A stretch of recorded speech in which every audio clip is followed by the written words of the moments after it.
Good morning, afternoon, evening, wherever you are, and welcome to NerdTube. We're here to talk about the Book of Boba Fett, Episode 3, The Streets of Mos Espa. I'm here with Cousin Cheeto. How you doing, mate? Hanging in there. How you doing? I'm very good, my son. So, the third episode is come and gone. I was gagging for it after the way the second episode ended because, I really wanted to see more of Boba Fett in the current timeline than in the past. And we kind of got that today. Yes, we're always going to do a bit of flashback. I think that's kind of almost fundamental because we'll need to see him, obviously, get avenged for what we saw during the course of this episode. Fennec Chan, sorry, Shan even, he'll have to eventually meet her at some point in the flashbacks and get probably Slave One back as well. Hello, Daniel Vance. Good evening to you, my friend. But we were focusing more on the current day, which was really good. It was a decent episode. Um, some okay moments, interesting moments, and some like cringe moments as well, if you know what I mean. But this episode starts off with a water farmer, and he's the guy from The Office, I believe, or the American Office. Is that correct? No, I don't think Office that's. Place, Office Space. There's a film, maybe. I think I Oh, recognize the I I recognize the mean, he actor. looked familiar, but I didn't think that he was. I don't know. I'll Oh, look it up. his name has been around, and I picked up his name earlier watching some reviews, and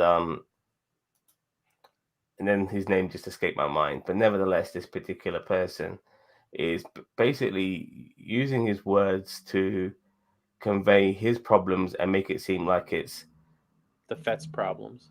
it's Fett's problems. It's not who you think it is. Yeah, yeah. I do recognize the actor though. He played a bit of a mumbling geezer in one of these movies. It was kind of I hilarious. if that was, I mean, okay, that could be him. I'm trying to look up the name now. Um, but I'll figure it out. Anyways, It's now it's gonna bug me. So you keep going. so he's having a problem with these young people. Now, the way he described them wasn't really how we saw them. He was going on about these gangs who steal money and steal credits and steal bits and pieces and sell it off so that they can upgrade their own bodies with cybernetic parts and stuff like that. And Boba being like almost basically two jobs in one because he's kind of like a policeman of the town as well to a degree. He hits the streets and tries to deal with this particular problem, and he sees that it's just a bunch of kids, really, like young people. Now, I have to be honest with you. My first impression of these guys wasn't great, simply because like we're on Tatooine, yeah, not the most cleanest planet in the world. It's sandy, it's dusty, it's murky, it's grimy, and these guys, these cyberpunk kids, with their with their moped speeders, which I'm not sure. There's a film in England called Quadrophenia, sorry, and it kind of reminded me of that. It's back in the 80s. It was like the bikers and the mods, and we've already seen the bikers and they're like the gang in the previous episode, and now we're seeing the mods, which are this group of kids who Boba Fett is now brought into the fold, and I just didn't like their initial appearance. They're very squeaky clean. They uh, they have very nice shiny bikes when they should be a bit more rust buckety for a start. But after having a little back and forth with those kids, he realizes that this moisture farmer, he's a piss taker, and these kids will be better off under his wing, so he can increase his cartel. The Vesper influences needed. Well, yeah, well, you could tell Daniel that they were probably trying to sell these things as fucking toys in the future. That's the first thing I thought when I saw their bikes. The guy, just And so you know, the guy's name. You are right. It is the guy from Office Space. It is Stephen Root. Stephen Root, yeah, that's it. Yeah, So uh, I mean, I thought The Office initially. What's his it's name? Office Space, not Office. Yeah, I know, but I Yeah, thought he looked a little bit like that guy, the guy who played Harry Mudd in Star Trek. But I'm like, I don't think that's him. I was positive it wasn't him. But like, yeah. I know Now what that you you mean. say it, At first glance, I thought it was him as well in yeah, Discovery Star Trek, and then I realized it wasn't. Yeah. yeah. So, but nevertheless, we've got Daniel saying some more stuff. I thought it was Danny Pudi from Mystic Quest. I'm not sure who he is, But fair enough. So sorry, I'm not familiar with Mystic Quest. So we're now have an increase in Boba's cartel. You know, there's more people in his crew, and he has to now deal with this particular issue regarding the families and stuff like that. But before we get into that, we have our flashback sequence, and it's him leaving the uh, the Tuscan Raiders, and he goes into town, and he goes to visit the Pikes, and the Pikes are saying, "Listen, mate, we're not going to be paying two people, security tax. We're not going to pay these bikers and you. So what the fuck?" Now this is where, in my opinion, Boba needs to hustle behind his muscle, because he's trying to resolve an issue which is not his problem. The bikers shouldn't be his problem, but he's made it his problem, and he should just be demanding the money from the Pikes like a proper gangster. But he's saying he'll resolve this issue, and when he goes back to the Raiders camp, it now becomes a problem because the bikers, who I thought initially the Raiders outnumbered, has come in and basically done an Anakin Skywalker Attack of the Clones on his village, and you can see some of the remorse in him as he burns them alive. I do think that female Tusken Raider is alive, the one I call Kylo Hen. I think she might be around. My gut feeling, but he's now on the move, and I did like some of the aspects as well. We saw in those flashbacks. We saw him as he's in Mos Eisley, I believe. We saw the helmets from the Mandalorian on the spikes. The stormtrooper helmets. Yep, I caught that. We saw what's her name, that real Perlman wannabe, having a little walk along with her little droids. Oh He's yeah, going yeah, that yeah. way, and she's going that Yeah, I way, and saw him stuff going like the that. opposite way when he Yeah, was. yeah. Yeah.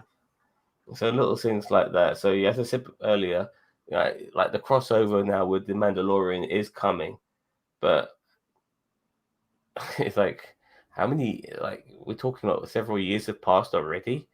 Like, how long was he with the Tuscans? Like, it just felt like he just joined them, and now we're already 5 years later. Because remember, this is 5 years or so after, 5 6 years or so after Return of the Jedi. I mean, Okay, I don't think it's going to be. I don't think it's going to be 5 years yet. I mean, I'm kind of glad they closed the. I'm kind of glad they closed the. What's it called? The not Tuscan Raider. Yeah, the Tuscan Raider part of this, just because he needed to move on. That whole thing was just kind of like I was not feeling it at all. I wasn't feeling the flashbacks either, so I'm glad there wasn't a lot of those in this either. So I do think we're going to get some more though, but I personally was not a fan of what they did with the Raiders. I think you talk about tropes. That was a trope, like him coming back and the village is all dead and shit like that. I've seen similar things, and it's a point of him obviously wanting vengeance, but killing them off, like, you're trying to humanize these guys. Okay, great, we've made you a bit more understandable, Tusken Raiders. Now we're going to kill you all. Thank you very much. It's like, come on, like, this is just ridiculous. This is lazy, in my opinion, when it comes to writing, to kill them off like that. It would have been a lot better to to keep them in the game. Daniel Vance says, "Poor Bobo just wants peace. He's seen everyone with with his face dead from the ways of war. This was not the way." I agree. I agree. yeah, I mean, it is kind of true. I think that if the female Tuscan Raider does show back up again, she will show up in modern time, not 5 years ago. I feel like I she's going agree. to show up in modern time, and then he's going to be like, "No." She's going to kill the Mm. pigs too, which is going to be.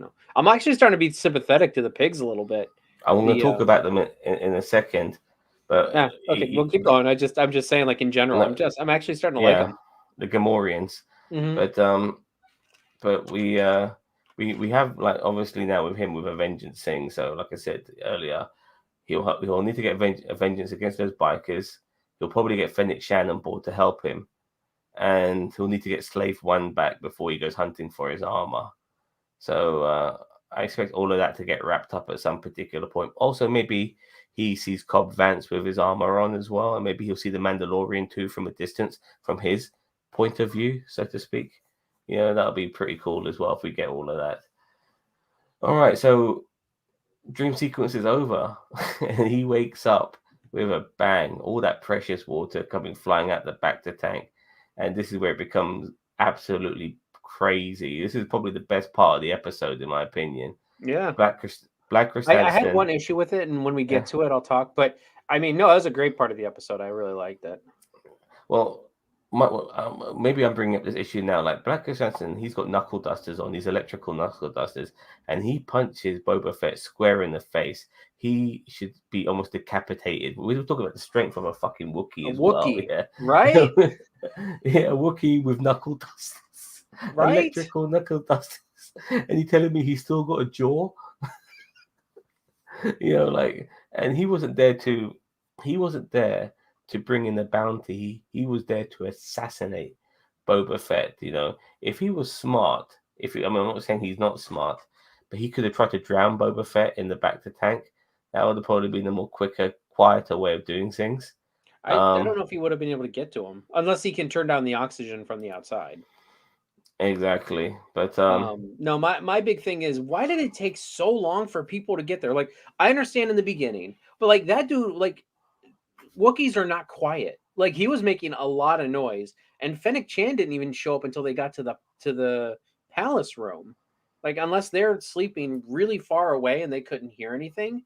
Like, it was like, okay, first it was Boba, then it was the biker gang coming in, then the Gamorreans came in, and then Fennec Chan didn't even show up until like, or Fennec at Chan the didn't even end, show up until like they were down in the palace room. yeah, I agree. I found it funny that nobody had a single projectile weapon. Everyone Well, had like they well, the one guy nobody. does, and I think he used it, didn't he? I Didn't he don't shoot know, him? but it just seems like in a land full of laser guns, nobody had a laser gun in that particular moment. Um, and nevertheless, we had a good sequence where he was just battering everybody and pushing them aside. And then when he started dealing with the Gamorreans, that's when I started laughing because you're hearing them squeal. Going, Yeah. I was laughing so much. I'm just waiting for the community to start to complaining about Black Chrysanthemum. Is that it? Chrysanthemum? Chrysanthemum or Chrysanthemum, yeah. Chrysanthemum. I'm waiting for them to complain that he is too overpowered like the Kingpin. It's a Disney Plus effect. I don't even like calling him Black Chrysanthemum. I rather just call him Chrysanthemum. They only called him Chrysanthemum in this episode, I think. I Yeah. noticed that. Like yeah. But he gets. I didn't mind the fact that it took 8 people to take him down. No, Yeah, that was good. I was like, I mean, it made sense that it took that many people to take him out. Yeah. And they didn't But, even technically take him out. They had to trap him. Yeah, exactly. And but absolutely frightening. I'm loving a bad guy Wookiee, but after this episode, I'm not so sure how bad guy how bad guy in the perspective of Boba Fett's point of view will he remain? Because obviously he gets captured. We get the following day now. Fennec's acting like nothing's happening. I can hear myself, by the way. Fennec's acting like nothing's happening. Like yesterday didn't happen, and they're having this massive fat spread of all these types of food. I can hear myself, by the way. Still? Yeah. Okay. I cannot hear myself anymore. So okay, let me quickly respond to what Daniel Vance is saying right now. I wonder if Black Chrysanthemum still adheres to the life pack. Yeah, that's what I was actually about to bring up as well. It's in a bit. But we have the meal, and I was a bit concerned about Fennec Shan's sort of attitude while they're having their meal. Like, he tried to get assassinated, and she's acting like, yeah, you should just eat well and be happy. So what the hell, But you could tell that Boba Fett is not of this life. Like, even though he wants to be the kingpin, he doesn't act like a kingpin. He's a bit more grounded. He likes to get his hands dirty a little bit and stuff like that. And finally, the Hutt twins, they pay them a visit. I can hear myself again. Okay. Well, I just heard myself very briefly. Okay. So you can't hear yourself still? No. Okay. Well, I unplugged something, or I unplugged a thing. So keep going. As long as you can't hear yourself, we should be good now. Okay, so the Hutts paid them a visit, and the Hutts actually admit that they tried to assassinate him, and they apologize and they give him a rancor. At this particular time as well, we get to see my man Danny Trejo. Also, fucking, you know what? If anybody was perfect for a particular role, who was made for a particular role, a Rancor keeper is Danny Trejo's perfect role for Star Wars. Absolutely perfect, and he looks good. Like seeing him on the Flash, he looked kind of bloated and out of shape. And seeing him here, he looks a lot more leaner and healthier, if you know what I mean. And yeah, I was Hmm. really happy, so happy. But you know, it makes sense as well. Robert Rodriguez and Danny Trejo have been making films since the 90s with Desperado and From Dusk Till Dawn and stuff like that. So it's no surprise that Danny Trejo and Robert Rodriguez are working together again. Anyways, we get the release of Black Chrysanthemum, and this is where the life deck bit comes in. You know, it all depends, Daniel Vance, regarding the life debt regarding Wookiees, because Black Chrysanthemum is not your typical Wookiee. He's a bit of an asshole. You know, he's a bit of a backstabber. You know, he kind of like a rebel of rookie or Wookiee culture, which is why he's a bounty hunter and so on. We'll see if he ends up paying that life debt or not. But it would be pretty cool if Boba Fett and Black Chrysanthemum team up. They'll be like the polar opposite of Chewbacca and Han. And that'll be interesting. And who knows, maybe with some of the rumors I've been hearing regarding the later episodes, maybe it'll be Boba Fett and Black Chrysanthemum versus Chewbacca and Han. That would be pretty cool if that does happen. But yeah, he just lets him go because he has three choices really. He could either kill him, which I think he doesn't want to do for some reason, even though he's a crime lord, and this guy tried to assassinate him. He can sell him as a gladiator, which I don't think ethically is what he wants to do. He'd rather kill him than do that. Or you can let him go, and he lets him go, and you can see the look on the Wookiee's face, like, "What the fuck? You letting me go?" But yeah, Well, they he got to did. sell more toys, so they had to let him go. I mean, Oh look, don't get me wrong. I'm very happy that Black Chrysanthemum hasn't been killed off. But what Black Chrysanthemum definitely needs is a W. He really does need a win. So let's just otherwise, yeah, hope otherwise he's gonna lose that that coolness. momentum. Yeah, he needs to win. Like we give him a pass because he was outnumbered 8-1, but nevertheless, he does need a win in the future, in future episodes. So I don't know if I want him joining Boba Fett's gang. Like, I don't mind like them having like a unspoken rule of like parlay, maybe, but like I don't necessarily want him because I feel like okay, you have Finnick Chan, and is it Chen or Chan? I can't it's remember. Shan. Shan. Okay, Yeah, Fennec Shan. I'm terrible with these names. Fennec it's Shan. okay. I can just call her Ming Yang Wei. I mean, that that's how I know her. Agent May. Uh, but like you have her, and she's like the resident badass. Although with her in this episode, I really felt like she was like I know she's playing it nonchalant, but like, did you almost get the inkling that she was like not worried because she's kind of behind some of this, or I don't like I almost have that inkling with her, but it may just be that she's just being like a unapologetic badass, where she's just like, look, if Boba Fett dies, it ain't no skin off my back. I just move on to the next thing, and my life debt's complete. Yeah. It's an unusual one, really. I'm not sure if the writing's on the wall regarding Fennec.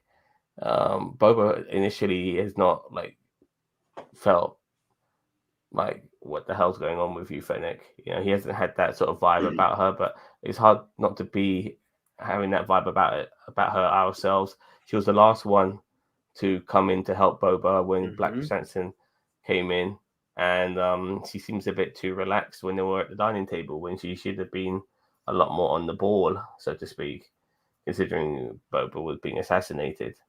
Mm-hmm. But okay, well, like I said, I think with now the Hutts admitting that they were the ones who tried to assassinate uh, Boba Fett, and they apologize about it. But they also think that they've been played as well, and they're going to go back to Hutter because war is bad for business. But they also feel they're being played, and they believe it is the mayor who's doing it. Now, prior to the mayor being had paid a visit, put the back to tank in the Rancor room for more protection. I guess. I see that's another thing. Like, okay, so he told him that the raincoat. I see that's the great part about the like double facedness of this show. Like I really enjoy this episode. I'm just gonna come out and say it. I really enjoyed it because I loved all the modern day stuff that we got, and like the gangster stuff and a lot. I mean, yeah, the car chase was or the thing was a bit much, but when we're doing the whole Rancor thing uh with what's his face? I can't remember his name right now. Danny Trejo. Danny Trejo. I don't know. I mean, I know who he is. I forgot his name. Um, but with that whole part, like, I feel like I was just waiting for the moment where like Danny Trejo betrays Boba Fett and like the Rancor just tries to eat him because like like and this could still happen because the Rancor is depressed right now. So like, what happens if it's like not depressed? Will it go like it was Danny Trejo lying and basically the Rancor will then go after him because it sees him? Like, because when he was like, stand right here in front of it, I'm like, and then he takes the blinders off, and I'm like, this can go one of two ways. Either it can be really good or really bad. Mm. Because as soon as that Rancor sees him, Yeah, I'm like, is it gonna go and try to eat Boba Fett? But that's the great part about this is like, there's no like, I don't want to say ethical, but there's no like you got liars and cheaters all you got a bunch of Eddie Guerreros around, like they're all lying, cheating, and stealing, like and like they wouldn't have put it past the Hutts, the twins, to give Danny Trejo and the Rancor over just to get inside to kill Boba Fett. Like I agree. I was thinking that too. On my second watch, I was thinking to myself, they could have pretended all this time mhm. that the Rancor was obviously never seen anybody, and then it has seen people, and it's probably the Fets, and then boom, they see Boba Fett and he eats him. Or it could be, Yeah. or Danny Trejo's character could be the one that it's attached to. But it's just so depressed or weak right now that it just can't do anything right now. But once it gets its strength back up, I don't think they're going to go that route. I think they're going to try to sell a Rancor toy, so I think they're going to keep it around, which Well, is sad. But once again, like lots of characters who have had negative uh, look upon them, like they were in the previous films and so on, like the Rancor, like the Tusken Raiders, are now and getting a and, different spin. and the Gamorreans. Well, they're loyal, aren't they? Hmm. They're loyal to But do we loyal ever to a know? T. Do we think that the Gamorrean males look like pigs, and then like Gamora from Guardians are the female versions? Like, is Well, that we're because they're talking both? two different universes, and that's I very know. much a dad joke. I'm scared of what a mounted Rancor might look like on screen. I'll either be so wrong looking, or so badass. Yeah, I agree. And I'm not sure if you heard Boba Fett mention that he's ridden bigger beasts before, and that was a callback to the animated 1978 cartoon where we first saw Boba Fett. He was in that. This was before um, Empire Strikes Back. So yeah. Nice little So callback there. I'm starting to like that droid they have. Hmm. And he tells them, look, the mayor. We tried to get hold of him, and he says he won't. He says he might not be back for 20 days. And this then obviously puts Boba and Fennec into action.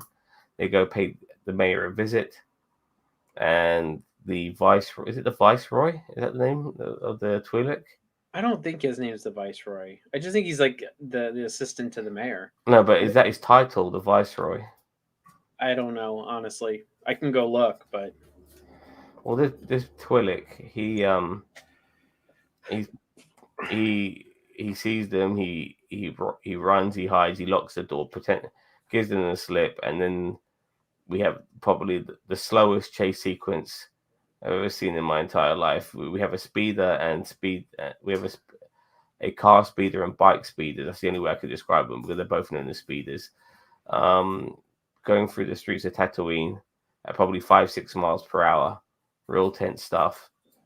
And but I did like to see. This is where I appreciated the tropes because like you got things, you got boxes flying instead of maybe breaking through a glass window. You got them breaking through a painting. Some of these sort of things, smashing a water fountain or whatever it was. I loved all of that. I very much appreciated those sort of tropes. But we kind of saw some of the cybernetics now of these Power Ranger kids, these cyberpunk kids, I and like I I like the kids yeah, themselves. I agree though. Their bikes are way too shiny and way too their pretty. outfits. And So their outfits. I mean, they need to look a lot rougher. They go yeah, on at the beginning of the episode how there's no work and stuff like that. Yet they're so clean cut. I mean, they need to look a bit more scruffier. You well, know, they're Gen Z.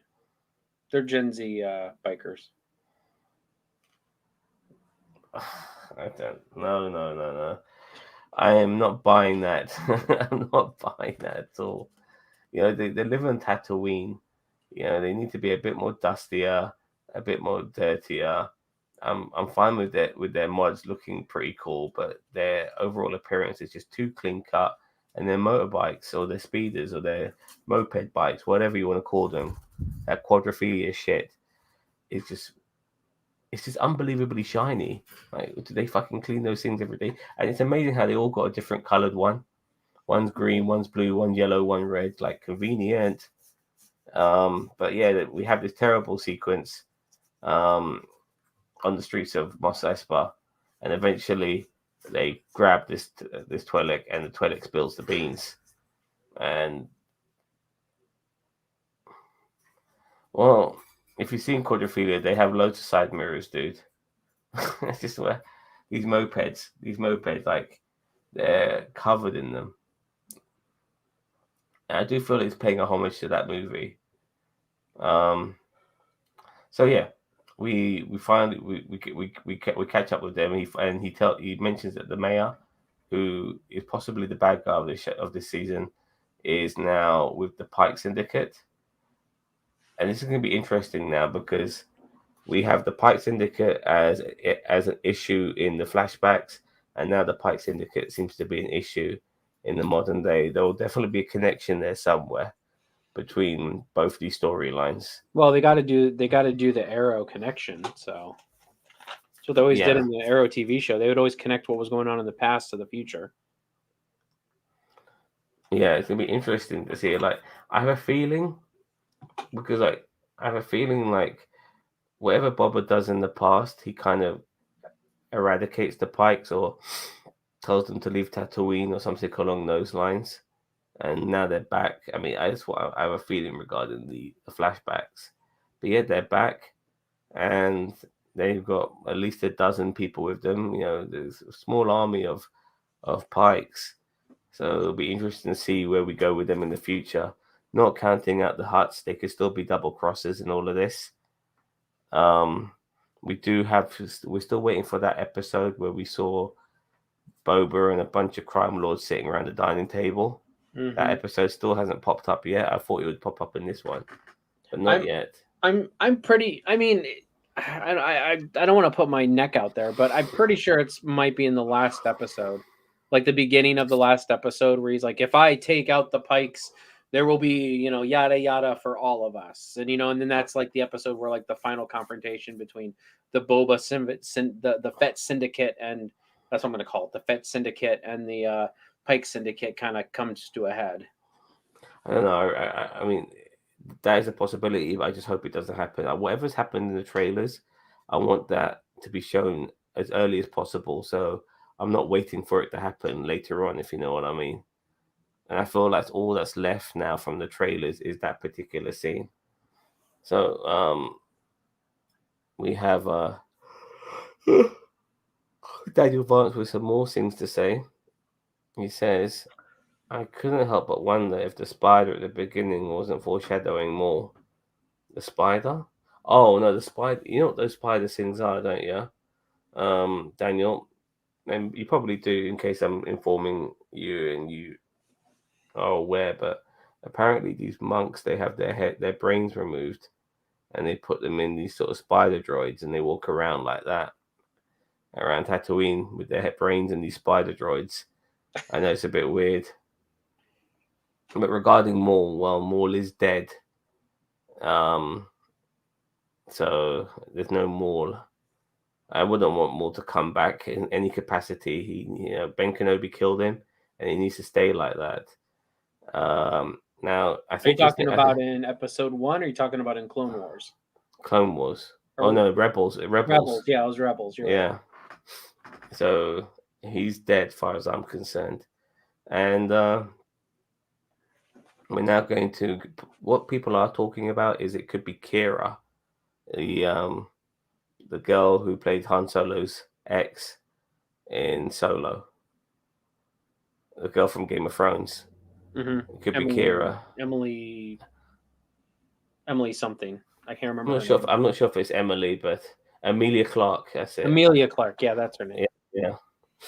Yeah. So now she's 35 years old, and her character Kira would be about 40 years old, round about now. So yeah, she could play her quite easily, So she's in charge of Crimson Dawn, and with now Maul at the scene and Paul Bettany's character at the scene, she theoretically would be the boss.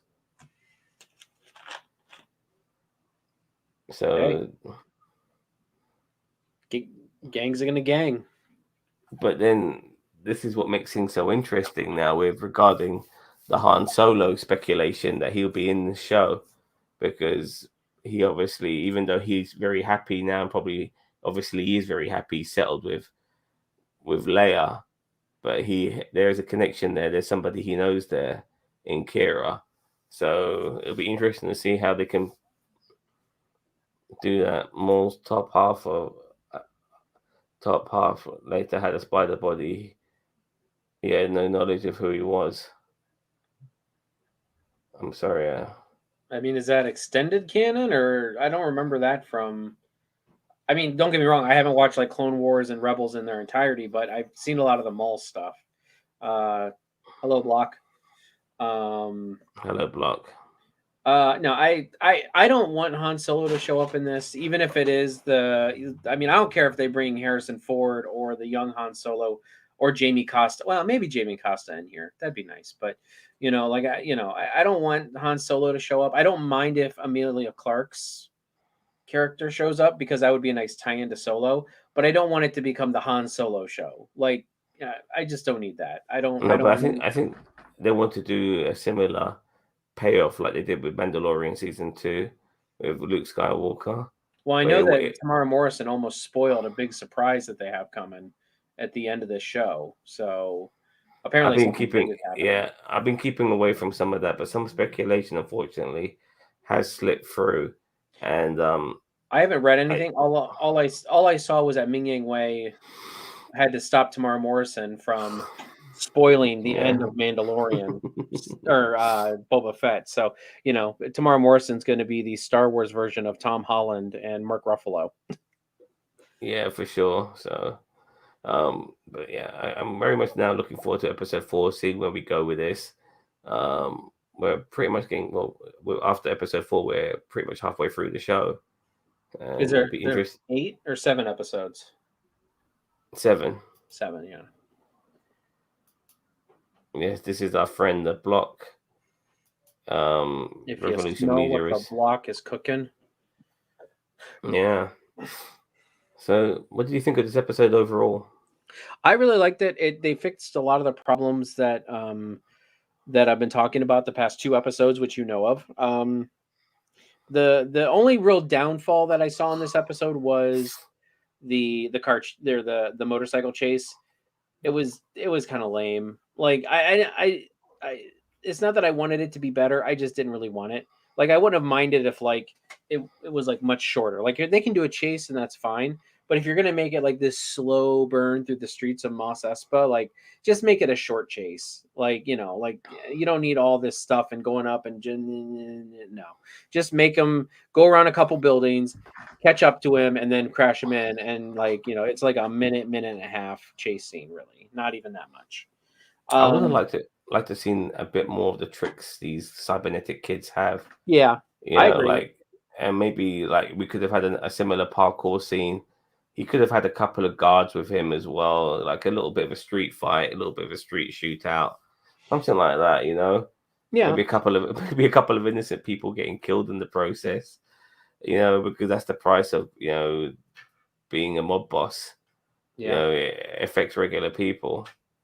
So Um, if it needed the suspense of a horse or a stagecoach chase, yeah. I But we did get those tropes though of like people walking in the line of the chase, and with the painting and the asteroid droid carrying all that stuff and all that shit falling over and the water tank being broken and stuff like that. But you yeah, couldn't feel the speed of it. That's all the problem was. yeah, but I really like it fixed. I mean, and the flashback wasn't overbearing in my opinion.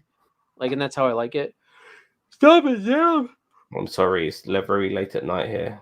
But I like the Chrysanthemum fight. I know I say it wrong, but whatever. You know who I'm No, talking you about. got it perfectly there. Did I? Wow. Yeah, chrysanthemum. I did enjoy that fight. And I enjoyed the beginning where where the guy came and he's like, "Oh, help me." And I could almost tell he was lying just the way he was saying things and like he was being slimy. So I'm like, okay, there's more here than meets the eye. So I Definitely being like that whole part. manipulating. Huh? It was definitely being manipulating. Kissing Yeah. Bob's ass to get him to do work for him. So yeah, it was nice for what it was. Yeah. I mean, I'll This give it an episode, 8 out of 10. I really, as I said, it fixed a lot of issues that I've been having over the past 2 episodes, which has been very flashback heavy. And this one wasn't, which I'm happy about. And I mean, we got to see more, like Mos Espa and more gangsta life, and him building his finally building his crew up. Like even though they are some tweaker biker kids or whatever you want to call them. Like, yeah, it's kind of ironic that he's gonna get the kids on his side, isn't he? Like he's not getting proper scumbags. He's getting people who could be molded into the sort of people he would want, and because they're young and they're fresh faced and they're clean cut, they're much more likable than some like bucktooth eye patch looking geezer. You know what I mean? Very scruffy nerf herder type looking person. So yeah, it's just Disney's way of doing things. I can see right through it, but I just hope it's good. Like I enjoyed this episode. I don't want him to be a dad. No, no, You no. I know? don't want him to be a dad either. These kids are like, okay. So I appreciate what he did when he went in there and they said, look, we don't have work. We stole water because they overcharged us and we don't have work to make money anyway. He was like, all right, you work for me. Do you want to work? And then even Fennec was like, do you want to work? Grab your stuff. Like so. As long as he doesn't start dadding them, I'm okay with that. I mean, uh, but at the same time, it's like I don't know. That they're going to he, do it that way though. Like he still needs to. unfortunately, Sorry, go on. I was gonna say that unfortunately he's going to do it. Like with these Disney Plus shows, you kind of see where they're heading with things, and I can definitely tell that that's where they're heading with this. Like if they Do you don't, I think? will be happy but surprised. So I've been watching a couple of videos on YouTube regarding Boba, and some people think he's being nerfed, Oh, and I some people I completely agree. I think that if they're trying to go for the extended canon of Boba Fett, they're definitely nerfing him. As I said, one of my biggest issues with Boba Fett is just that in canon he has done nothing of consequence since the original movies, and he didn't do much there anyway. Like here was their chance to make him really cool, and they're just blowing it. Like I enjoyed this episode, but this series is not redeeming Boba Fett as a cool character, in my opinion. If anything, he's just like a lazy uncle who's just like, "Oh, I'll get those kids off my lawn eventually." Like, like I want him to go in there and start blasting some people. How many times has he fired his blaster this season? Once, um, twice? I can just remember him killing when he killed Bib Fortuna off. That was about as gangster as he got. He just walked Yeah, in there and shot him right in the chest and killed exactly. him, and that was And about that's as why I'm gangster saying, as he like, got. And he hasn't. he Yeah, walks in the mayor's office, they're giving him lip, and I mean, I'm like, I'm waiting for Fennec to shoot him. Like I don't understand. Like as I said, that this series to me is not redeeming Boba Fett as a cool character. I mean, it's giving him a backstory, it's giving him more story, but it's not redeeming him as a cool character to me. You know, so yeah. incinerated Wookiee hair. No, I think Chris Stanston needs to. I think he needs to be around. I don't know if he needs to exactly join the Fett crew, but I think he needs to be around. And honestly, I wouldn't mind if they kept him around for a while, like just in and out, or showing up in other shows or movies, or I don't know, something. Do you think he's done for the rest of the season, the series? I hope not. I hope he shows up again. But as I said, I think he's going to be more of a uneasy alliance. I'm waiting for him to make bad dad jokes. That's how that's how lame he's kind of written. Well, I No, if just he think if he was doing bad dad jokes, then I'd love him. he's just a bit too. He's got too much of a diplomacy angle about him, and he's Yeah. not gangster enough. And he needs to like wipe a few people off the face of the universe, pretty And they, much, in my yeah, and it opinion. doesn't have to be innocent people. They can be bad people. Yeah, Like, yeah. Boba Fett doesn't go around killing innocent people. yeah, he just. Yeah, But I mean, these there's enough people crossing him right now that it's like, like why are these people getting away with this? Like exactly. So, I mean, like, if he wanted to deal with those huts, a gangster thing would have been to kill those slaves holding them, and then they would have fallen on. Just kill one or two. They fall on the floor. Like, you don't have to kill them because you shot them in the leg or something. basically You know saying, what I look, mean? I can take you out at any time I want. What is it, The Datamir, no, the Dejanio or something like that. Damio. yeah, I thought it was Datamir, but That might be, the but like, Dynamite or whatever, Dynamite, whatever the fuck it's well, but called. it's like I'm the Ming boss. Yang, huh? I'm the boss, basically. Yeah. That's what he's Well, trying to Ming say. Yang Yeah. Wei even said, she's like, you're gonna have to get permission to kill them. So at that point, he could have just started shooting. He's like, he could shoot one of the people carrying him and be like, can I kill them? Like, I mean, like, or like he could have looked at him and like happy or something like that. Damia, yeah. Daniel. So I just no, I really feel, and I agree with Daniel, and I agree with Block, that it's just like they are really nerfing, or you said that also, that they're really nerfing him, and I just I I'm waiting for a Star Wars show to make me love like Star Wars. You know me, I'm not big into Jedi and everything. I'm big into like space battles, fighter pilots, bounty hunters. They're not giving it to me here. Like, Well, we've had Mandalorian and this, and they yeah, they, but they even The follow a similar. Mandalorian turned into a Jedi shit show. I mean, season 1 was pretty good. Season 2 was like halfway through it, like once Ahsoka showed up, it was like Jedi shit show. Yeah, yeah, I agree. I mean, it still focused more on him, like they were in the background to a degree. But yeah, and by the way, it was a Jedi shit show from theoretically episode one. I mean, once you saw Baby Yoda, Well, yeah, I was hoping that Baby Yoda was just going to be like, it didn't even have to be a Force user. I mean, it's just crazy to see another one of nah, his you can't race. have Baby Yoda without him being Force I user, know, dude. I know. Yeah, what Well, was the but here's point the of thing. him being so valuable? Yeah, Yeah. Well, as I said, I mean, I mean, The Mandalorian had an amazing first episode. So yeah. And sometimes you forget that Baby Yoda's there because, like, in episode one of season two, which in my opinion is one of the best bits of Star Trek you can watch, Star Wars even you could watch.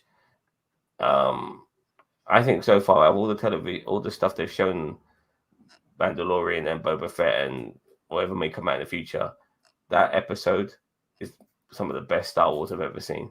It's episode 2 of absolutely Mandalorian. no episode one of season Oh, two with the yeah. sand dragon.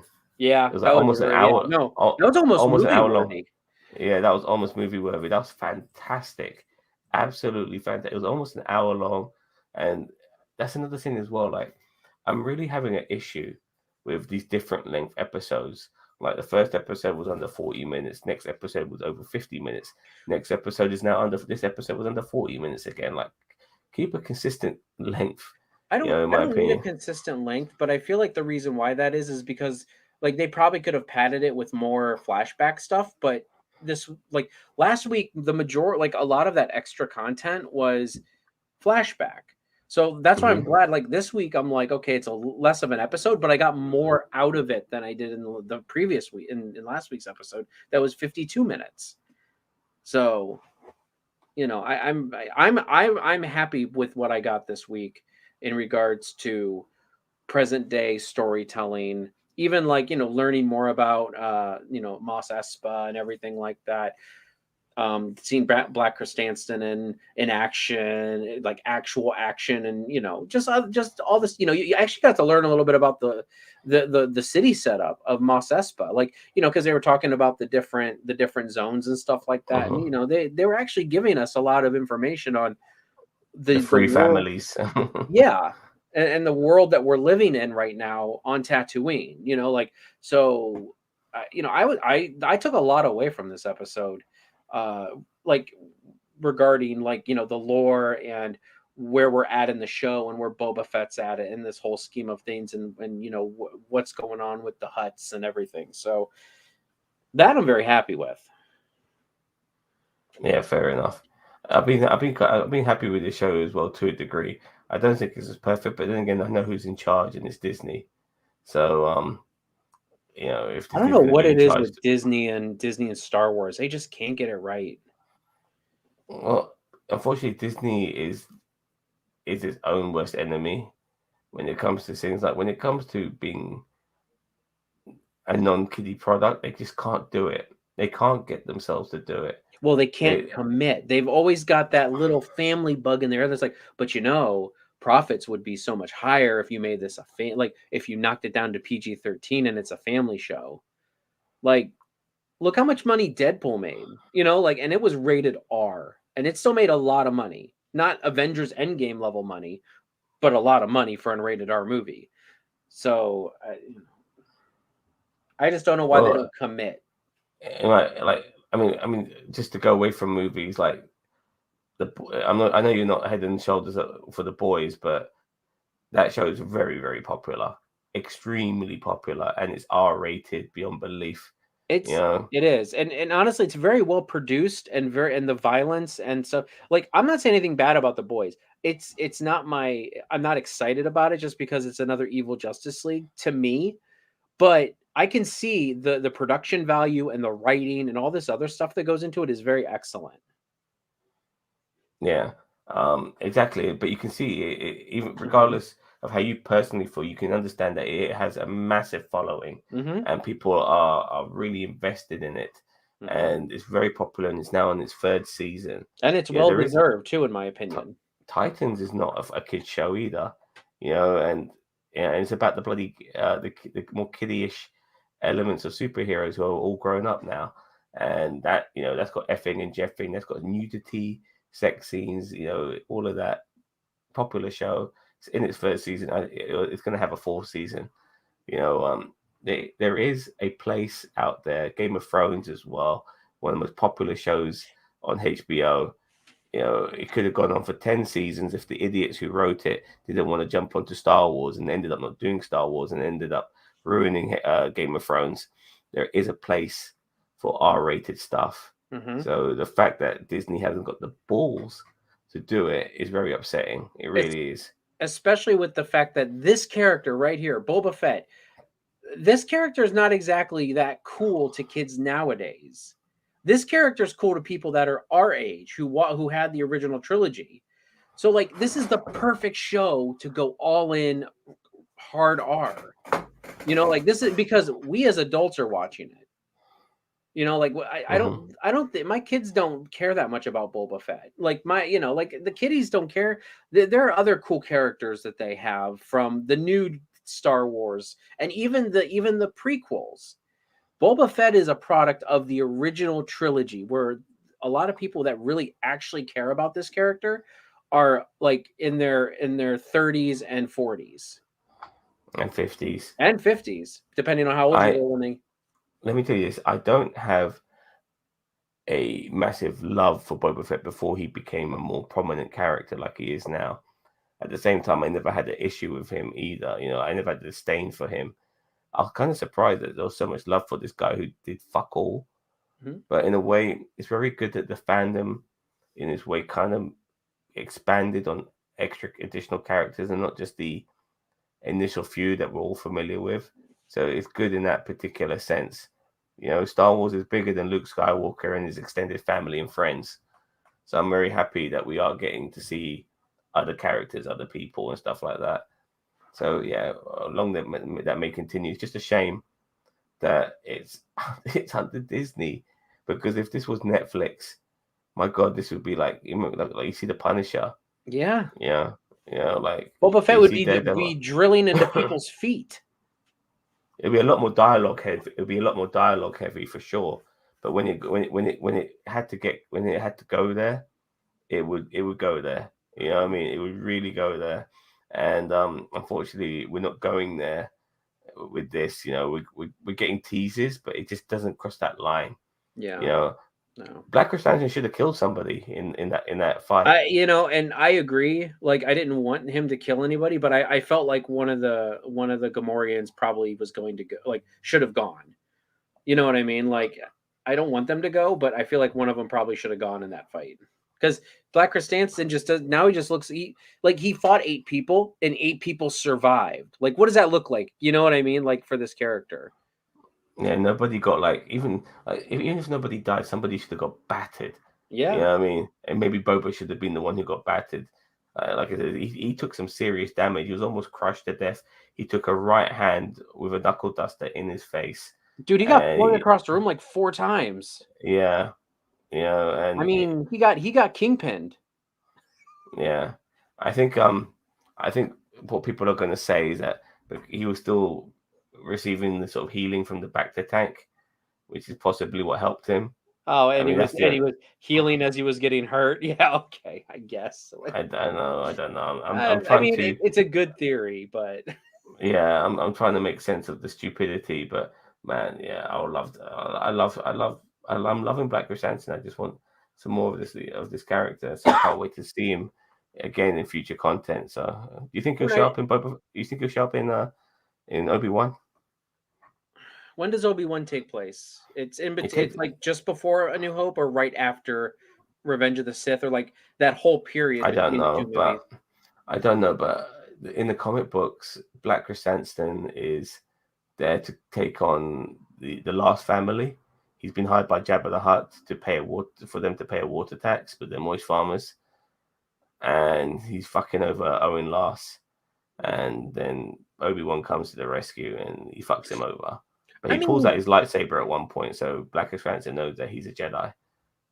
yeah. I mean, I guess that could be okay. Wouldn't that be hilarious though, if that's the first episode, like they pull that out of extended canon and they use that as the first episode, and it's like that's how people find out that there's a Jedi on Tatooine, is because Black Chrysanthemum survives, and then he puts out an APV out on Tatooine Well, because. Black Chrysanthemum's shame might by losing to Obi-Wan, because Obi-Wan apparently is the one who gives him the scar, but he's got this scar on his head as well. Because he's got so much hair, you don't always see it because the hair covers the scar, but he's got a scar on his head, and I think the shame of losing to Obi-Wan made him keep his mouth shut, but he doesn't want people to know that he was defeated. But really, Obi-Wan came out as a Jedi in episode 4 when Luke was being harassed by those guys at the bar, and then he pulled the lightsaber out and cut that guy's arm off, and that was his moment to tell everyone the Jedi are back. You know, so yeah, yeah. Nevertheless, a good episode. Yeah, you gave it 8 out of 10. Mhm. I'll give it 7 out of 10. I Okay. think I think I think there are certain issues which, in a way, just doesn't do this any justice. But Danny Trejo coming back. Oh yeah, I can't wait to see more of him. I mean, and technically, didn't he join the crew also? Technically, this week. I mean, he's going to be staying there, I assume, to train the Yeah, Rancor. he's a zookeeper. He's an animal trainer. So yeah, he's part of He comes with the Rancor as well. And it's funny because when I first saw him, I was thinking to myself, "Is that Danny Trejo?" And then the Rancor's in its pit now, and then you see Danny there, and I'm thinking, yes, that's Danny Trejo. We've got two legends on our screen right now, three including Ming-Na way, old school, but I love him, love him, love him, love him. He's very happy that he's part of this universe, and you've got to probably thank Robert Rodriguez for that. So yeah. All right. So tomorrow we are doing, well, I'm doing Star Trek Prodigy. Oh, by the way, Um, when I is was it going to this say week? Peacemaker starts tomorrow. Are we doing Oh, Peacemaker? Peacemaker. Yes, we are. Okay, just 100, making sure. 100%. Daniel Vance, I hope you're there for that. The Peacemaker, John Cena, is back.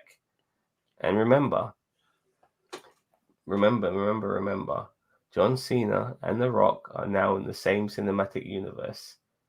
Yeah. So let's hope we have Black Adam versus Peacemaker, so we How can get John Cena versus Rock Part 3. how would that even work? Like Rock's Black Adam and like he's Peacemaker. Like how would that even work? I don't even know. You can make it work. Where there's a I know will, they can make there's it a work. way. There's a way. Like Shazam just says, take my power, Peacemaker. It gives him a Oh bolt. no. Because Shazam was able to share his power, wasn't he? So With he, his family, yeah, the Shazamly. yeah. So he might do that with thing, Wouldn't and that be then amazing? And like in one of the next movies we see, like I don't even care if it makes no sense why it happens, but like, wouldn't it be hilarious if they like did that? They got Shazam to share his power with John Cena, and then you got The Rock, as Black oh Adam. my And god. wouldn't And it? then we I get think and then it would. Al Hebner's like some sort of watcher. You know what I mean? He comes in, he floats himself. I'm going to make sure this is a fair fight. And then you got like Jim Ross as this reporter going, "God damn!" You know what I mean? Good God. Okay, that's a bit much, but but like if seeing John Cena in the Shazam outfit, what color would he be? Would he be like the camo color Shazam outfit? No, he would be the color he is Orange. now. He'll be the color he is now, that red and whatever, that bright Oh, red.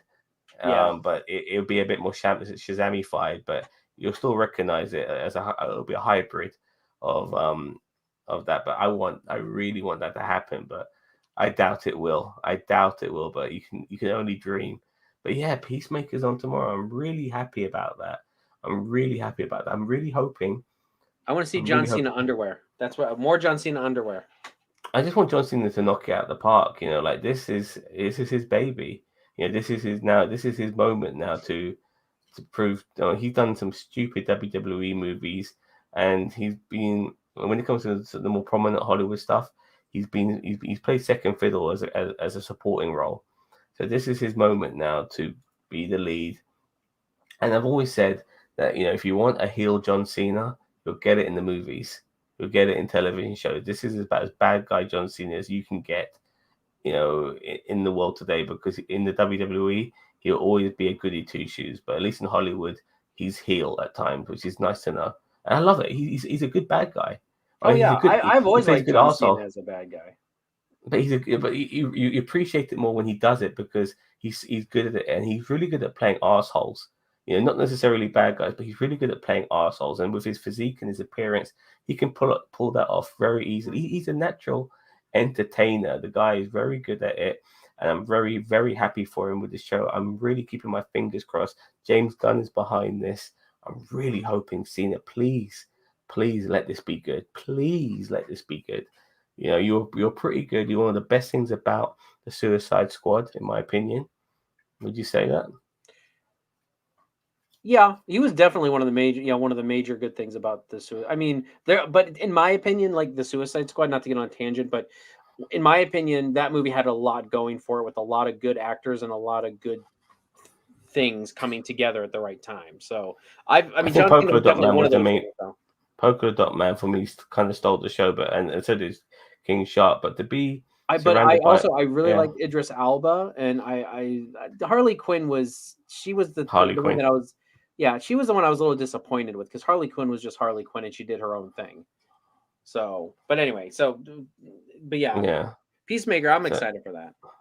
yeah, I can't wait for that. So all Got to right work then, on a everyone. thumbnail tonight. Yes, yes, yes, yes. So everyone, please don't forget to like, share, subscribe, comment to NerdTube. We are the greatest YouTube channel you've never heard of. We're getting close to 2,000 subscribers. It's hard to believe. You know, it just felt like yesterday we were struggling at 200, Bobby, and I now we're know. close to 2,000. It's amazing. It's I know all absolutely those subs we amazing. buy. I mean, all those subs we win. I mean, yeah. Yeah, so I'm really looking forward to hopefully reaching that particular landmark. Things are looking good at this particular moment in time. So yeah, don't forget to subscribe to us and don't forget to check out our Patreon as well if you want to help us in other ways too. And all of that information is in the comments below. All right. Thank you very much, Down Bobby, for where? joining us. Thank you, Bobby, for joining us. Thank you, everyone else, for watching us. And we'll catch you guys later. And keep an eye out for Peacemaker tomorrow and Star Trek Prodigy. Bye bye.